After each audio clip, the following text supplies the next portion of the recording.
Mother father ఏంటి అమ్మ నాన్న వర్క్ అంటే మా dad is media is into media reporter. Oh my mom is an interior designer. అచ్చా have younger brother who studying, ఇంకా studies జరుగుతుంది. ఓకే. ఫాదర్ ఇన్ఫ్లుయెన్స్ ఏమైనా పడిందా అంటే like they are into the limelight అనుకోండి అంటే first నేను ఇండస్ట్రీకి ఫస్ట్ సినిమాగా చేసినప్పుడు మా dad's friend was a writer for it. అచ్చా ఓకే. సో అక్కడి నుంచి అయితే వచ్చింది. But struggles and all my dad wanted me to face my own. అంటే నువ్వు నేర్చుకుంటేనే నీకు తెలుస్తుంది, నేను నేర్పిస్తే రాదు. You have to go practical. So that support and I'm happy with what I.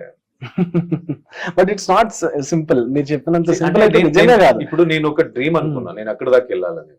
నా డ్రీమ్ లో ఎవరు యాక్చువల్లీ ఆ life style dream బతుకుతుంటారు.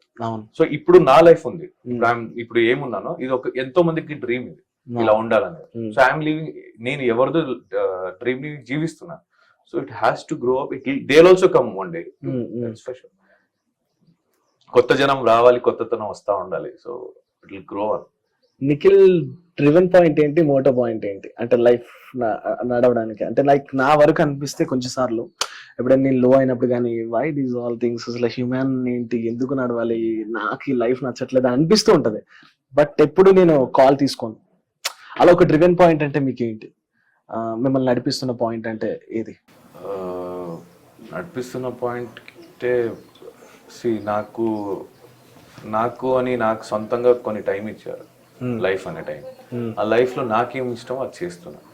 So that is my, ఈరోజు స్ట్రగుల్ వస్తుంది, ఓకే ఐ ఫేస్ ఇట్. ఈ ఏడుపు వస్తుందా, I cry, but I make sure I cry alone. But that's different. I do cry alone. So happiness I enjoy, fun I do, I have fun.